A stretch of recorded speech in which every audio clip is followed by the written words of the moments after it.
Today we'll be discussing Parshas Lech Lecha.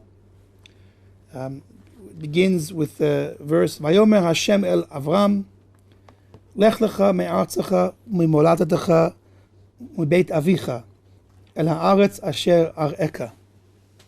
So this translates, Hashem said to Avraham, Lech Lecha, go for yourself, me'artzecha, from your land, u'mimoladatecha, and from your birthplace, u'mibeit avicha, and from the house of your father, el haaretz, to the land, asher ar'eka, to a land that I will show you.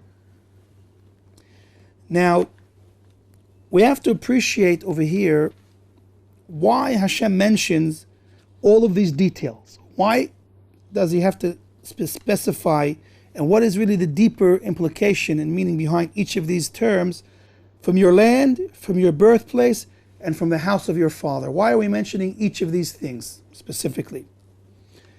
Now, when I translated it the first time, I used the standard translation, go for yourself. This is according to Rashi, lehanatcha letovatcha, for your benefit. But there is another way to appreciate what it means, lech lecha. And it's a literal reading of the words lech lecha could be read go. Lecha means to yourself. Go to yourself. The Hasidic Svarim explained it in this way, go to yourself. Now, the question is, what does it mean, go to yourself? The person is himself, right? Where are you? You're where you are. How can I say to you, go to yourself? You are yourself. So it's an interesting idea. What does it really mean to tell somebody to go to yourself? Obviously, the implication is you're very far from yourself. So we can appreciate, first of all, like this. We know that a Jewish person is made up of a body and soul. And Hashem threw in there a Yetzer Hara, an evil inclination. And what can happen is that a person can become misguided. He can become disillusioned and become distanced from his true purpose and from his true self, from his soul, from the entity that God created within him, that is the real him. And he can become, honestly, I don't want to say too extreme, but a guy can become schizophrenic, and he can have a whole second identity that becomes really him, and where the real him is, it's going to take who knows to find him. But the truth is, once you understand about the duality within a person, between the evil inclination and the good inclination, so we can become lost from our true self. And that's really what we're talking about over here. Now, according to this, that we're being told, go to your real self, which you've become distanced from, so then these next three statements are really the three ways to how to reach ourselves, how to find ourselves. And we can understand it like this. What does it mean, me'artzecha, from your land? So that we're going to understand simply, as it's stated, your land. Everybody is born to a particular land, a country. Everyone identifies with being where they're from. I'm American, I'm Egyptian, I'm from Germany. Where you come from has a lot to do with how you're going to think and feel, how you're going to perceive things. The Rambam explains very clearly in Yad HaChazakah that a person is affected by his environment, and if he lives in a place of total wicked people that do not allow him to stay and live in a just and upright way, he should have to even run away and go hide in a cave to avoid being influenced negatively by his people, the surroundings. A person is affected by his environment, and we are all a product to a certain degree of the land that we come from. So when you're born in a particular land, you inherit from that the very fact of growing up there perspective that's their perspective, but it's not necessarily a true perspective. So you want to really get to the truth, you want to get to the real you have to first of all get away from this external artzecha, the result of being manipulated and brainwashed by your environment. And in America we see people, it goes so extreme today, whatever becomes popular opinion is what everybody adapts. And you see a shift in what people believe right and wrong. And till today, things that were not accepted as okay 20, 30 years ago, if a politician would get up and speak against certain things today, his career would be over. So we see how the public opinion can really dictate and create what's acceptable and what's not acceptable.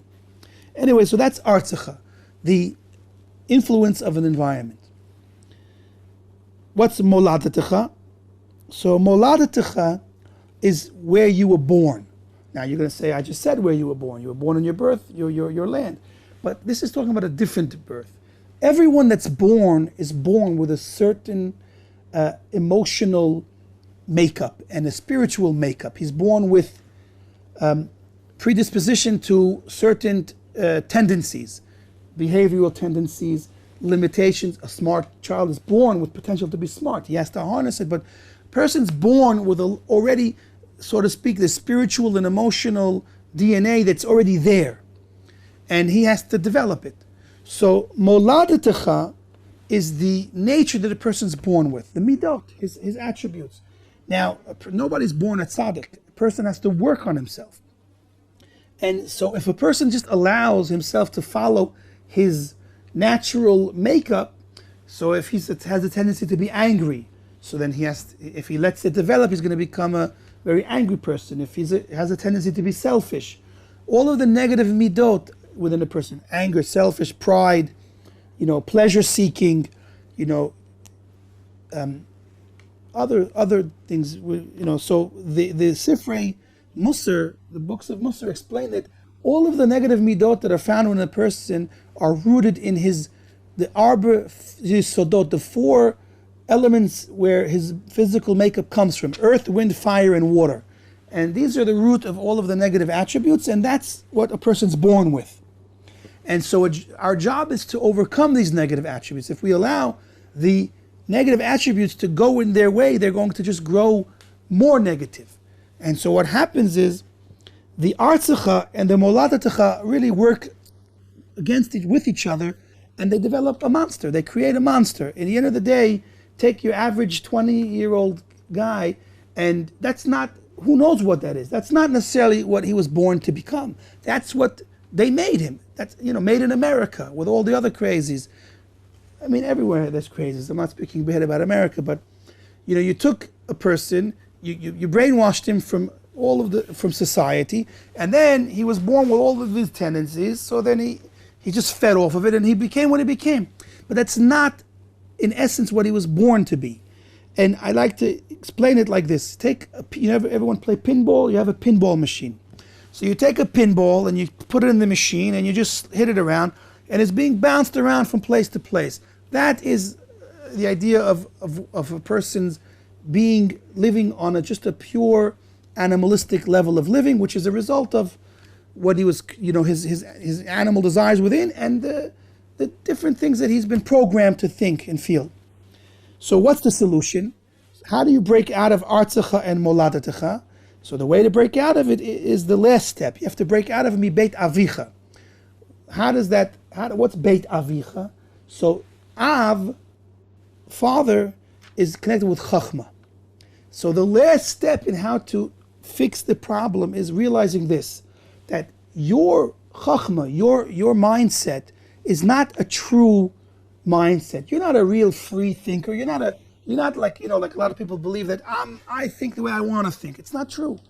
Look at the clothes you wear. Look at the way you behave. You're really just monkey see, monkey do. You're not a free thinker. You didn't break out from all of the confines of life and society to become a true free thinker. The only way to do that is you have to break out of Artzacha and break out of Moladatecha.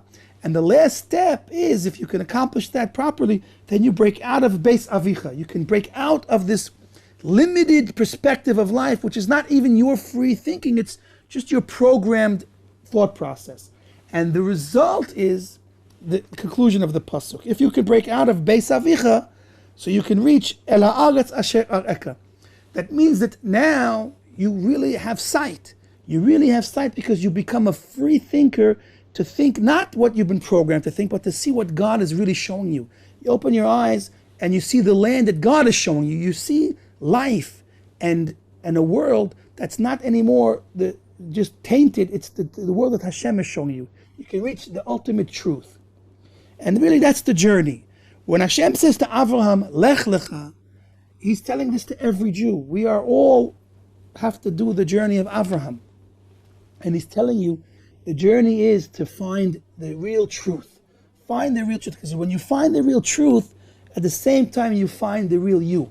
Because God instilled within every person from Am Yisrael a divine soul. A part of Hashem is in us. And we ultimately will relate to and identify with the truth.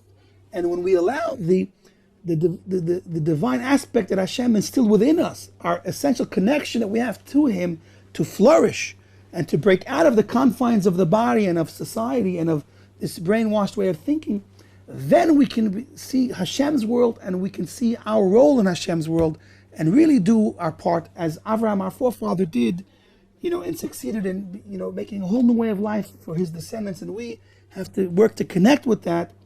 And that's the job that we have. That's what it says here, Lech Lecha. So we're all really in this life to accomplish Lech Lecha, as we explained just now.